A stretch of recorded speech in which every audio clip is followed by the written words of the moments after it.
Alors José, là, on est devant un Berthoud, un PR 440. Il est de quelle année? Il est 2007 là, celui-ci, ouais.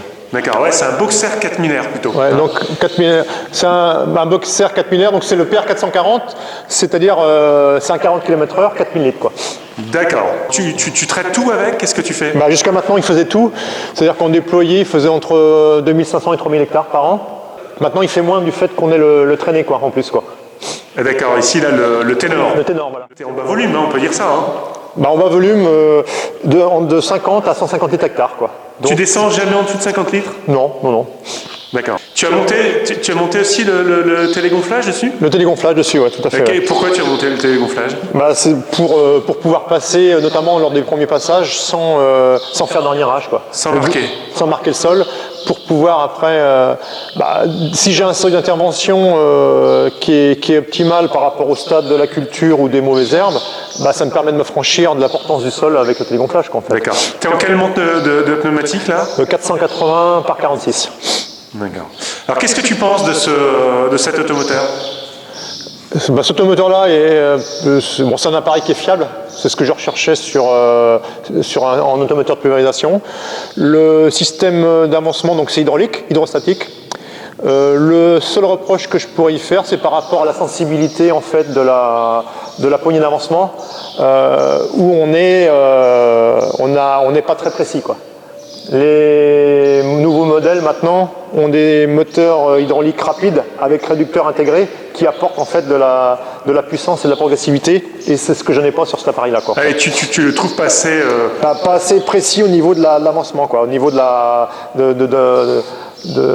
Oui. c'est un boîtier en fait, c'est pas une poignée, c'est une poignée, on joue sur comme un potentiomètre électrique, et il y a un temps de réponse qui est un petit peu long et qui permet qui est un peu gênant quoi. Avec on s'habitue, mais au niveau de la prise en main, c'est vrai que c'est le reproche que je ferais sur ce type de. En rampe, t'es en quelle largeur là? En 30 mètres là, rampe axiale 30 mètres, en circulation continue.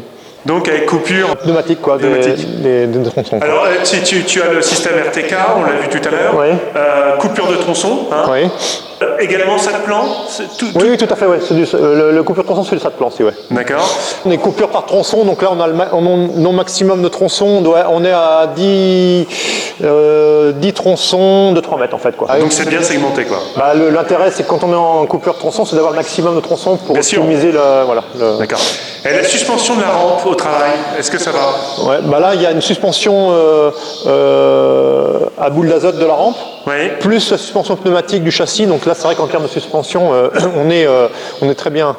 Ça permet une bonne stabilité de rampe et surtout ça permet des vitesses de travail élevées. Hein. L'azote liquide se fait entre 15 et 20 km/h et la pulvérisation entre 10 et 15 à peu près. Quoi. D'accord. T'as pas eu de... C'est quoi? C'est un système pendulaire? Alors là, normalement c'est de rampe axiale, ouais. Mais sur celui-ci j'avais pris l'option pendulo-axiale. C'est-à-dire que, mais bon, c'est une erreur parce que le système pendulaire, j'utilise jamais en fait. D'accord. Donc l'autre, c'est la même rampe et on n'a pris que le système axial en fait. Quoi. D'accord. Et l'autre, tu l'as déjà utilisé? Oui, il a une saison, quoi. Il a une campagne. D'accord. Et au niveau facilité de mise en œuvre, etc., oui, c'est facile? Oui, c'est hyper pratique. Il y a l'automatisation de remplissage, on programme les volumes, donc pendant qu'on fait notre mise en œuvre lors du remplissage, on n'a pas à se soucier de l'arrêt de remplissage, comme il est programmé à l'avance. Ça se coupe automatiquement. Ouais. D'accord.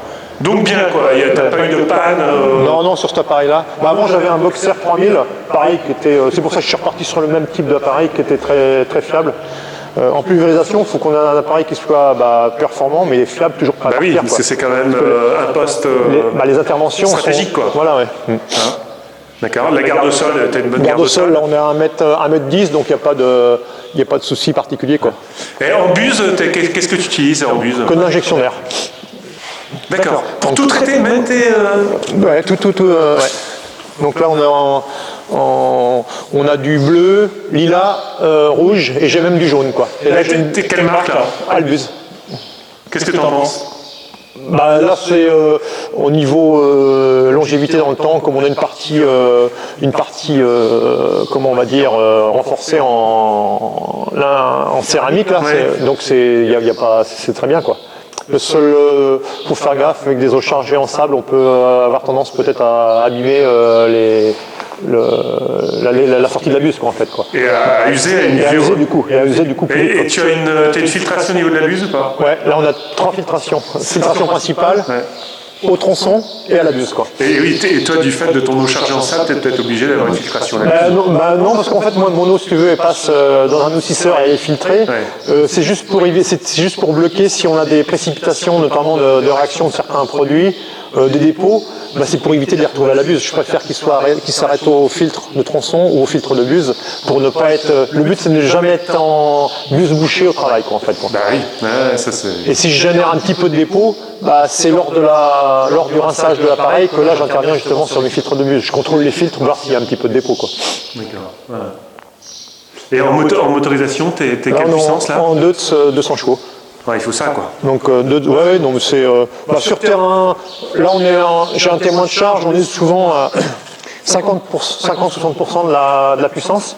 Par contre, dans certains cas, s'il y a un peu de pente ou que c'est un peu humide, bah, c'est là que les 200 chevaux sont utiles, quoi. Est-ce qu'il est bruyant? Sur route, à 40 à l'heure, ouais. Ouais, et t'es à 2200 au maxi? 2400 celui-là quand même. Et c'est pas un peu bruyant en cabine? Non, parce que là il y a un double vitrage sur la vitre avant. Et sur ces modèles-là, le moteur a été ramassé, c'est-à-dire que toute la partie radiateur est entre le moteur et la cabine. D'accord, donc ça fait un peu. Ça filtre. Ça filtre, plus le double vitrage, c'est vrai que c'est pas très bruyant, quoi. D'accord. La suspension pneumatique, c'est vraiment bien? Ah bah c'est sensationnel. Sensationnel. Ouais. Parce qu'on a toujours le même amortissement, quelle que soit la charge de la cuve. Parce qu'il y a une correction, ça fait comme sur les semi-remorques, c'est-à-dire que la pression des poumons augmente en fonction de la charge qu'il y a dedans, quoi. On a un moteur constant, quelle que soit la charge, quoi. D'accord. Et t'es obligé de déplier tes rampes pour sortir et rentrer? Non. Ah non, c'est pas. Faut faire gaffe, faut avoir la. Ouais, tu te plies un peu, quoi. T'as la taille mannequin? Voilà. Bon, d'accord.